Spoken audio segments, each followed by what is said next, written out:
Assalamualaikum dan selamat sejahtera. Okey, hari ini cikgu nak tunjuk tajuk nisbah dan kadaran bagi matematik tahun 5. Okey, ini adalah latihan dalam buku teks tahun 5 pada muka surat 243. Okey, bagaimana cara nak menyelesaikan soalan yang diberi ini. Okey, kita sama-sama tengok Okey, bagi soalan kita soalan 1 kita tengok dulu.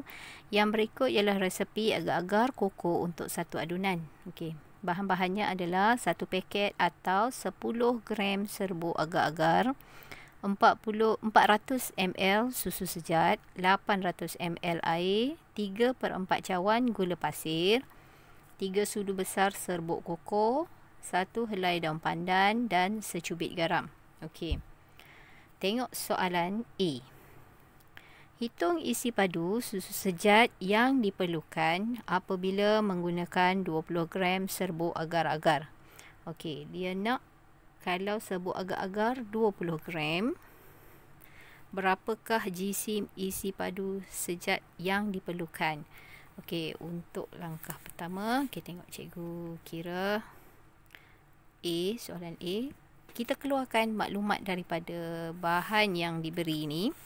Okey, kalau dia antara susu sejat dengan serbuk agar-agar. Jadi kalau 10 gram serbuk agar-agar sama dengan 10 gram serbuk agar-agar sama dengan 400 ml susu sejat. Okey, sama dengan 400 ml susu sejat. Jadi dia nak kalau 20 gram serbuk agar-agar, jadi berapakah jisim atau isi padu susu sejat? Okey, jadi kita tengok dekat sini kalau 10 gram 400 ml susu sejat. Jadi kalau 20 gram serbuk agar-agar, berapa ml susu sejat? Jadi 10 jadi nak jadi 20, kita kena darab dengan 2. Maka 400 pun kita darab dengan 2. Jadi 400 darab 2 sama dengan 800 ml. Okey, itu saja. B. Berapakah isi padu? Okey, berapakah isi padu susu sejat untuk 3 adunan? Okey, yang diberi ini adalah untuk 1 adunan. Okey, 1 adunan susu sejat ialah 400 ml. Okey, kita tulis sini untuk 1 adunan sama dengan 400 ml susu sejat. Jadi kalau soalan dia minta untuk 3 adunan. Jadi kalau 3 adunan, maka 1 nak jadi 3 didarab dengan 3. Jadi yang ini pun kita darab dengan 3. Jadi 400 darab 3 sama dengan 1200 ml. Okey, itu saja jawapan dia. C. Berapakah jisim? Okey, soalan berapakah jisim serbuk agar-agar untuk 1200 ml air? Okey, berapakah jisim serbuk agar-agar untuk 1200 ml air? Okey, tengok bahan di atas. 10 air kita gunakan 800 ml untuk 10 gram serbuk agar-agar. Dia kata jika air 1200 ml air, berapakah jisim serbuk agar-agar? Okey, kita buat semula persamaan dia. Untuk 800 ml air, okey, 800 ml air sama dengan 10 gram serbuk agar-agar. Jadi sekiranya 1200 ml air, berapakah jisim serbuk agar-agar yang diperlukan? Okey, kalau kita tengok sini 800 nak jadi 1200, dia cuma tambah 400 ml. Okey, kalau kita tengok 400 ml ni adalah separuh daripada jisim asal. Separuh maka kita ambil separuh daripada daripada jisim asal tambah lagi separuh daripada jisim asal. Maksudnya 800 tambah dengan 400 dapat 1200. Jadi yang ini 10 jisim asal, kita tambah separuh daripada dia. Separuh daripada 10 gram ialah 5 gram. Okey, kita tambah 5 gram. Jadi berapa jisim dia? 15 gram. Okey. Habis. Sekarang kita pergi kepada soalan 2. Okey, ini tadi soalan 1. Soalan 2A. Okey, kita tengok soalan dia. Gambar menunjukkan harga bagi 1 kg gula pasir. Okey, gula pasir 1 kg berharga RM2.85. Okey, soalan A, nyatakan harga bagi 2 kg gula pasir. Okey, kita tulis dulu persamaan maklumat yang diberi. 1 kg gula pasir berharga RM2.85. Jadi soalan dia nak 2 kg. Jadi di sini 2 kg sama dengan 1 nak jadi 2, kita darab 2. Jadi yang ini pun kita darab 2 juga. Jadi kalau tak boleh nak congak, kita buat bentuk lazim lah kat tepi. RM2.85. Kita darab dengan 2. Okey, 5, 2, 10, 16, 17, 4, 5. Okey, titik sini. Jadi, jisim harga untuk 2 kg gula pasir adalah RM5.70. Okey, ini jawapan dia. Okey, untuk soalan B. Okey, soalan B. Berapakah jisim gula pasir yang dapat dibeli dengan harga RM8.55? Okey, kalau kita tengok daripada soalan A tadi, okey, 2 kg RM5.70. So kita boleh buat anggaran. Maksudnya agak-agak kita tambah berapa? Kita cuba tambah 1 kg. Okey, 2 kg sama dengan RM5.70. Jadi kalau kita tambah lagi 1 kg, harganya, okey, ini harga untuk 2 kg. Kita tambah lagi harga untuk 1 kg. Tadi ialah RM2.85. Okey. 5 7 tambah 8 15 7 8. Okey, jadi dapat samakan dengan soalan RM8.55. Makanya untuk harga RM8.55 kita boleh dapat 3 kg gula pasir. Baik, seterusnya untuk latihan cuba ini, buku teks muka surat 247. Okey, kita tengok soalannya. Okey, Satah Cards menunjukkan kedudukan beberapa tempat di dalam satu bangunan pejabat. Okey, ini adalah Satah Cards. Ada titik P adalah pintu utama, titik R adalah kaunter pertanyaan, titik S adalah mesin perakam waktu bekerja, titik Q adalah bilik mesyuarat dan titik T adalah kantin. Okey, tengok soalan A. Nyatakan jarak mengufuk dan jarak mencancang. Okey, nyatakan jarak mengufuk dan jarak mencancang dari S ke Q. Okey, kita tengok S kat sini, Q kat sini. Okey, dia suruh nyatakan jarak mengufuk. Ingat. Okey, soalan 1A.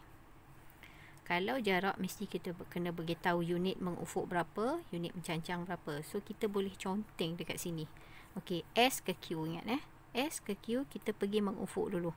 1 2 3. Mengufuk tu melintang selari dengan paksi X. So 3 unit mengufuk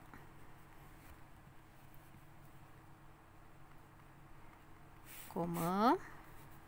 Okey, mencancang pula.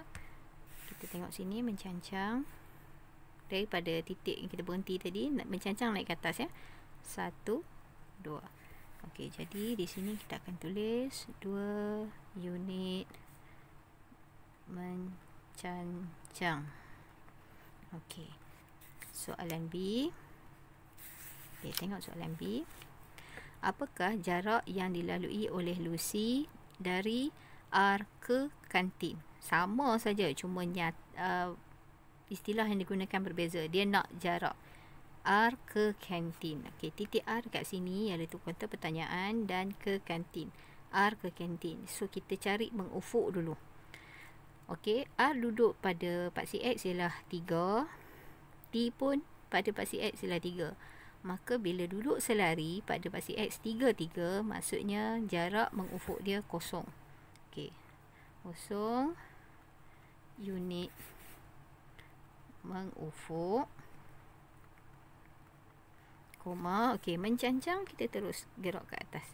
1, 2, 3, 4. Okey, jadi sini 4 unit mencancang. Okey, soalan C. Okey, soalan C. Okey, soalan C. Puan Edis bertugas di R. Jarak Encik Ragu bertugas dari Puan Edis ialah 3 unit mengufuk dan 1 unit mencancang. Apakah koordinat Encik Ragu? Okey, dia bagi jarak, dia suruh bagi koordinat. Yang tadi bagi koordinat, suruh cari jarak. Okey, sekarang kita tengok Puan Edis bertugas di R. Okey, sini R. Puan Edis dekat sini. Dan kita nak cari koordinat Encik Ragu. Dia bagi jarak 3 unit mengufuk. Okey, kita tengok daripada R ni 3 unit mengufuk tu maksudnya mendatar. Kalau kita gerak ke kanan cuma ada 2, tapi kita gerak ke kiri cukup 3. So kita gerak ke kiri. 1, 2, 3. Okey, 3 unit mengufuk dan 1 unit mencancang. Kita tengok kalau kita gerak ke bawah tak ada apa-apa. Jadi kita gerak ke atas ada titik P. Okey, jadi Encik Ragu berada di titik P. Okey, nyatakan koordinat Encik Ragu. Apakah koordinat dia?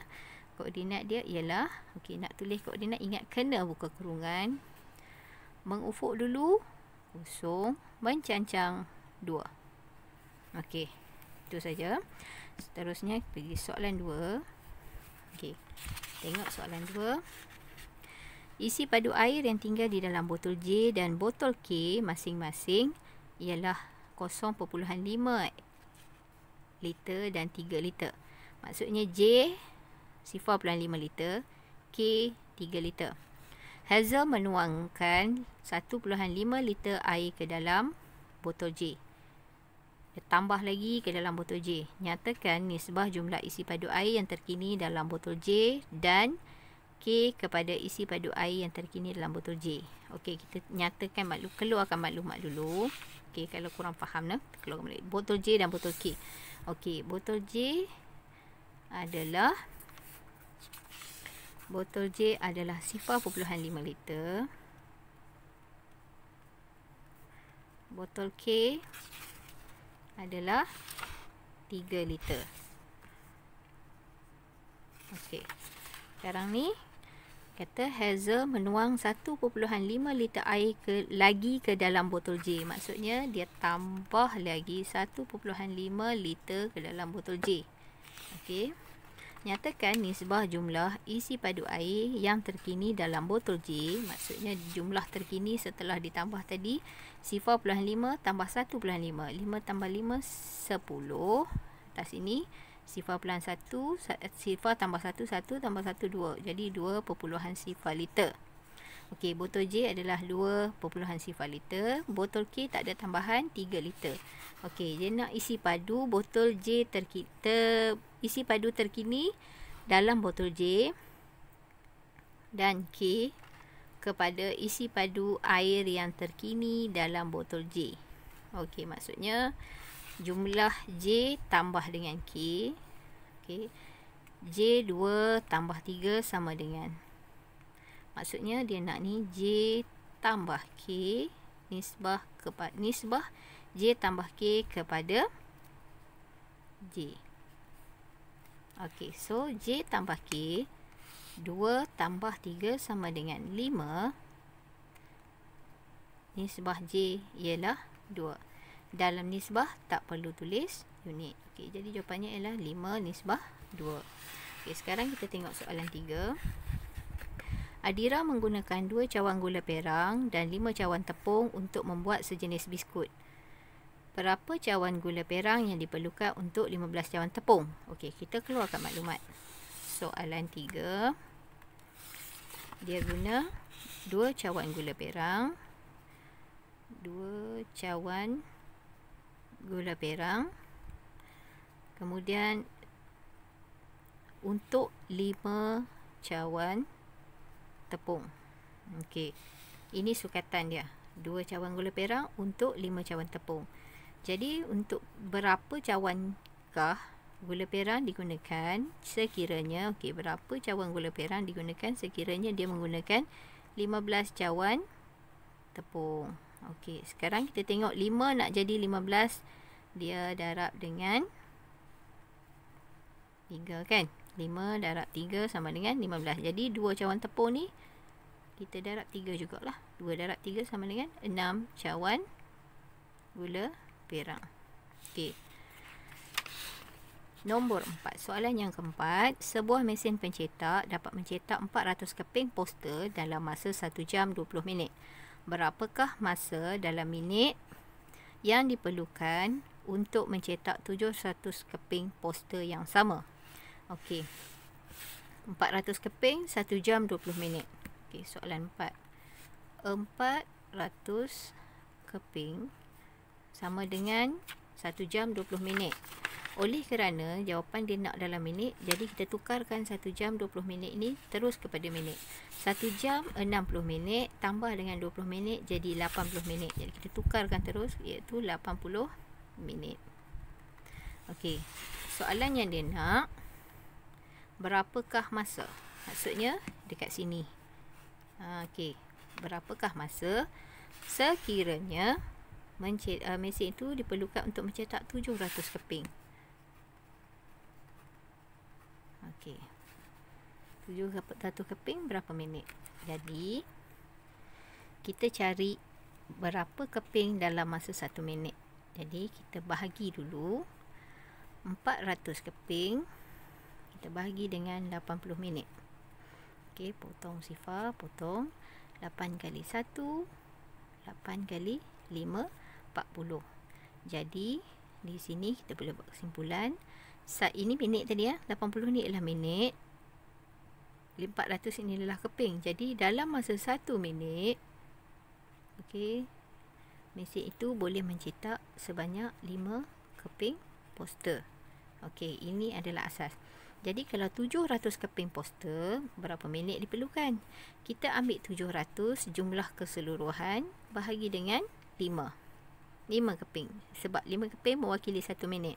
Jadi 5 kali 1, 5 tolak baki 2 kosong. 5 kali 4, 20 tolak sifar-sifar. Jadi dapat 140 minit. Okey, simple.